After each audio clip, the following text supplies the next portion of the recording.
Morning walk से लौटा बेटा सदमे में। दिल्ली के नेप सराय इलाके में ट्रिपल मर्डर, माँ बाप और बहन की हत्या। मॉर्निंग वॉक कर बेटा जब घर लौटा तो तीनों के शव घर में पड़े मिले। इससे उसके पैरों के तले से जमीन खिसक गई और वह बेसुध हो गया। वारदात की सूचना पर घटनास्थल पर पहुंची पुलिस मामले की जांच कर रही है। पुलिस ने बताया कि प्राथमिक जांच में सामने आया है कि पैसे के लेनदेन को लेकर तीनों की हत्या की गई है। पड़ोसी बेटे को सांत्वना दे रहे हैं। वह अभी इतना सदमे में है कि कुछ भी कहने में असमर्थ है। मृतक राजेश कुमार सेना से रिटायर्ड थे। उनका शव पहली मंजिल पर मिला जबकि बेटी और पत्नी का शव ग्राउंड फ्लोर पर मिला। राजधानी से दिल दहला देने वाले वारदात सामने आई है। दिल्ली के नेप सराय इलाके में एक ही परिवार के 3 लोगों की निर्मम हत्या कर दी गई। दंपति और उनकी बेटी का शव घर में पड़े मिले। बेटा मॉर्निंग वॉक से लौटा तो उसके पैरों तले जमीन खिसक गई। आज मृतक दंपति की मैरिज एनिवर्सरी थी। पुलिस मामले की जांच कर रही है। राष्ट्रीय राजधानी के नेप सराय इलाके में एक ही परिवार के 3 लोगों की बेरहमी से हत्या कर दी गई।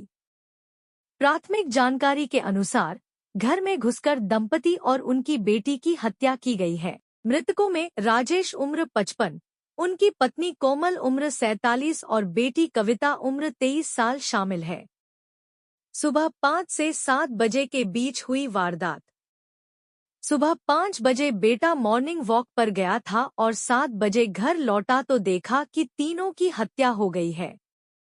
आज दंपति की मैरिज एनिवर्सरी थी। मरने वालों के नाम राजेश तंवर, कोमल और कविता है। सुबह 5 से 7 के बीच में हत्या हुई है। ये लोग मूल रूप से हरियाणा के रहने वाले थे, लेकिन सालों से दक्षिण दिल्ली के देवली गांव में रह रहे थे। तीनों की गर्दन पर चाकू मारकर हत्या की गई है। पुलिस शवों को कब्जे में लेकर मामले की जांच में जुट गई है।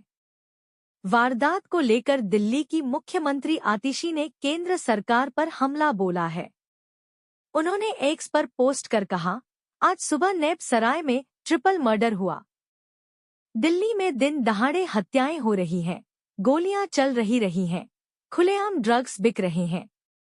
केंद्र सरकार की दिल्ली में एक ही जिम्मेदारी है, दिल्ली वालों को सुरक्षा देना। वो अपनी जिम्मेदारी में पूरी तरह फेल हैं।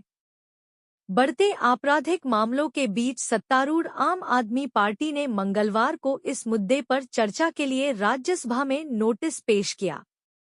आप सांसद संजय सिंह और राघव चड्ढा ने नोटिस पेश किए थे। राजेश कुमार आर्मी से रिटायर्ड थे और फिलहाल सिक्योरिटी ऑफिसर के रूप में काम कर रहे हैं। पुलिस ने प्रथम दृष्टया पाया कि घर में कोई तोड़फोड़ या सामान की चोरी नहीं हुई है। साथ ही जब सीसीटीवी खंगाले गए तो घर में कोई आता जाता भी नहीं दिखाई दिया। जब आसपास के लोगों से पूछा गया तो उन्होंने भी किसी विवाद से इनकार किया। फिर जब पुलिस का ध्यान इस बात पर गया कि घर के मेन गेट पर ताला पड़ा हुआ था और घर के अंदर तीनों शव पड़े हुए थे तो फिर कोई भी अपराधी अंदर बाहर कैसे कर सकता है। इसके बाद ही पुलिस को मृतक के बेटे अर्जुन पर शक हुआ और उसे हिरासत में लिया गया। उससे जब कड़ाई से पूछताछ की गई तो उसने अपना गुनाह कबूल कर लिया।